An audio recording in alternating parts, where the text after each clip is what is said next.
सबसे पहले नेहा बग्गा जी आपके पास आऊंगा। पूरी कोशिश थी एनडीए की कि इस बार सर्वसम्मति से बिल पास करा लिया जाए, कहां चूक रह गई? अब आप लोग कह रहे हैं भाई अब विपक्ष को जो है इसका खामियाजा भुगतना पड़ेगा। विपक्ष कह रहा है भाई 2023 में एक बार पास हो चुका था, दोबारा लाने की क्या जरूरत है?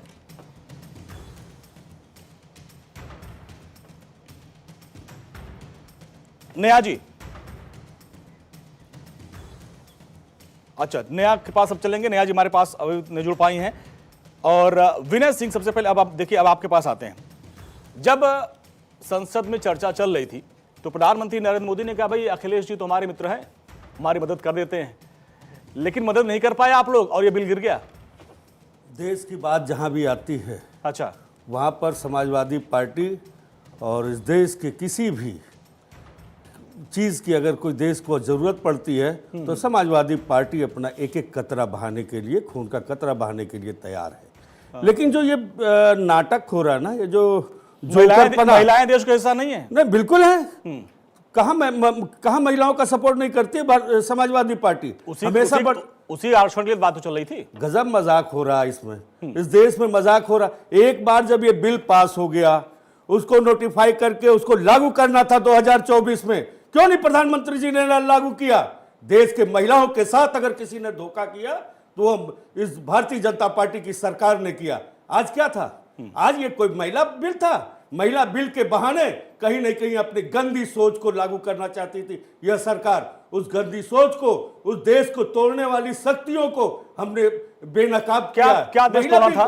क्या इसमें तोड़ना था? क्लियर करें ना भाई, दर्शक हमारे समझते चले। हाँ। महिला बिल के बहाने। हाँ। आप ये बताइए, जनगणना अब अप्रैल में शुरू हुआ है। इससे पहले जो क्या कहते हैं कि 106 जो है जो लागू हुआ था 334A में संशोधन करके, जब ये कहा गया था कि पहले जनगणना होगा, फिर परमिशन क्या कहते हैं परसीमन होगा, फिर उसके बाद महिला आरक्षण लागू किया जाएगा। हाँ। आप बिना जनगणना के कैसे जान जाएंगे कि कैसे, कहां पर कितनी संख्या है, किसकी कौन सी संख्या? आप कैसे लागू कर देंगे? आप कैसे इसको लागू कर सकते हैं? लेकिन हमने जब कहा कि आप 2023 में 2011 की जनगणना के हिसाब से 2024 में महिला जो है ये आरक्षण लागू कर दीजिए, तब तो आप भाग खड़े हुए।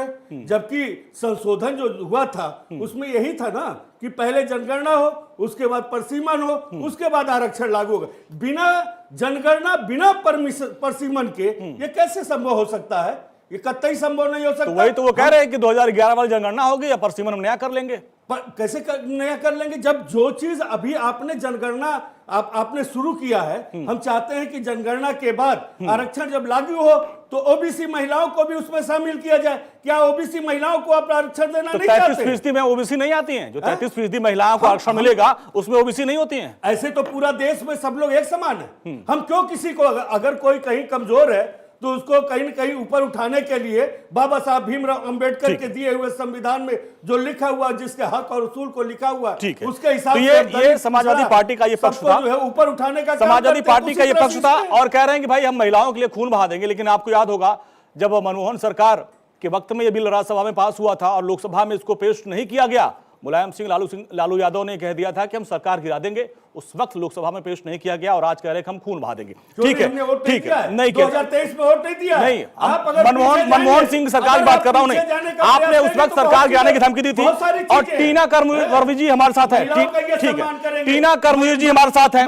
टीना जी सुनिए, अब देखिए, आइए। अरे विनय सिंह, टीना कर्मवीर जी हमारे साथ है। टीना जी, अब आप सोचिए कि 1996 से लेके और अभी 2023 तक कितनी बार यह बिल सदन में रखा गया। मनमोहन जी की सरकार थी, राज्यसभा में पास हुआ, उसके बाद लोकसभा में बिल आ नहीं पाया। यही समाजवादी पार्टी और आरजेडी के लोगों ने आपका जो है रास्ता रोक लिया था। अब कह रहे हैं भाई हम तो खून देने को तैयार है। अब बीजेपी कह रही है कि भाई आप लोग महिला विरोधी हैं, सड़कों पर आपको जवाब देना पड़ेगा।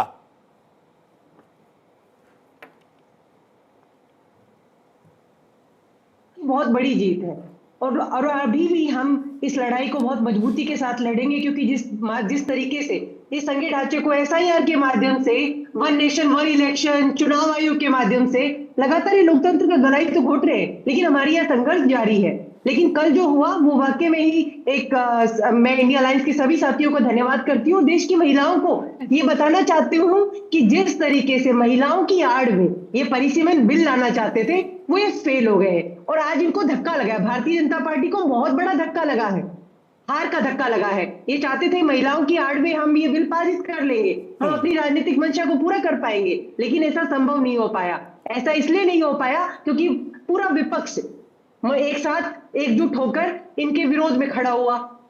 और हम बार बार कह रहे हैं कि जब 2023 में समस्त विपक्ष, सभी दल, सबने इनको वोट दिया, सबने समर्थन दिया, तो वो बिल पारित क्यों नहीं हुआ? वो उसको इंप्लीमेंट कर देना चाहिए था 2024 में ही। हम तो कह रहे हैं साहब, अगर आप 2024 में इसे लागू कर देते तो हरियाणा से, उड़ीसा से, महाराष्ट्र से भर भर के महिलाएं आती, किसी को क्या समस्या होती। हम तो चाहते हैं कि क्योंकि महिलाओं के आज ये मसीहा बन रहे हैं, आज इनकी भारतीय जनता पार्टी की जो महिला विंग की महिलाएं हैं वो आगे आ रही हैं। ये तब क्यों नहीं आती? तो अगर इस वक्त 33% वाला वो अगर लागू हो जाता, ये हेमा मालिनी जी तब क्यों नहीं आती? जब मणिपुर, जब उन्नाव जैसा रेप कांड होता है, ये तब क्यों नहीं आती? जब हाथरस जैसा कांड होता है इस देश में, तब तो ये आराम फरमा रहे होते, तब तो सत्ता की मलाई चाट रहे होते। आज इनको बड़ा दर्द हो रहा है। ये महिलाओं की तेजी बनेंगे, ये महिलाओं के मसीहा बनेंगे। हम भूले नहीं है प्रज्वल रेवन्ना, और हम भूले नहीं है कि 50 करोड़ की गर्लफ्रेंड, क्या दीदी, ओ दीदी, ये सब बोलने वाले लोग यही है। तो ये महिलाओं के पक्ष में तो कभी नहीं रहे। महिलाओं के ये परोकारी बनने इन्हें बंद कर देना चाहिए। लेकिन हम ये बार बार कह रहे हैं कि साहब, अगर आप वाकई में महिलाओं की चिंता करते हो तो करिए, सोमवार को बैठा लीजिए फिर से सेशन और कर दीजिए इसमें लागू। इसमें कहिए कि आप अभी से लागू करेंगे इसे। और जो आपने पेच फंसाया, इससे पहले 2023 में भी हम बार बार कह रहे थे कि आप जो ये पेच फंसा रहे हो, परिसीमन होगा, सेंसस होगा, आप दे देते थे 2024 में, लेकिन इनको तो टैक्स पेयर का पैसा कैसे भी खर्च करना है। अच्छा, परिसीमन से क्या दिक्कत है टीना जी? परिसीमन से क्या दिक्कत है? 1973 के बाद से, एक मिनट, 73 के बाद से परिसीमन हुआ नहीं। जब आबादी बढ़ती जा रही है उसके मुताबिक अगर लोकसभा में सीटों की बढ़ोतरी नहीं होगी तो कैसे फिर न्याय हो पाएगा? परिसीमन से क्या दिक्कत है आपको? देखिए, कास्ट सेंसस फिर नहीं, जो सेंसस है वो 2011 के आधार पे क्यों कर रहे हैं? करना चाहिए ना उनको सेंसस। अब तो कोविड भी नहीं है, अब तो कोई बहाना भी नहीं दे सकते कि हाँ हम तो सेंसस ही नहीं कराना चाहते हैं। तो भारतीय जनता पार्टी क्या कर रही है? लेकिन देखिए कमाल, मीडिया भी सिर्फ विपक्ष से सवाल पूछ रहा है। अरे साहब, जो सत्ता में बैठे हैं उनसे सवाल पूछिए ना कि आप इतने समय से क्यों क्या कर रहे हैं? 2014 में तो अपूर्ण बहुमत में थे, आप ले आते तब बिल। हमने तो 2010 में बिल लेकर आए थे। और यही इनकी स्वर्गीय नेता सुषमा स्वराज क्या बोल रही थी? हमें यहाँ भी इस लोकसभा में इस बिल को पारित नहीं होने देंगे। तब वो महिला विरोधी नहीं थे क्या? क्या इस देश में तब ये महिला विरोधी नहीं थे जब 1989 में पंचायती राज में जो आज 15 लाख सरपंच महिलाएं हैं और उसमें इनके बड़े नेता राम जेठमलानी, यही तो टीना जी, यही तो बहुत बड़ी विडंबना है। यही लोग थे जसवंत सिंह, यही विडंबना है टीना जी हमारे देश की। खड़े हो गए। भाई पंचायत में तो दे देंगे, पंचायत में दे देंगे, लेकिन संसद में नहीं देंगे।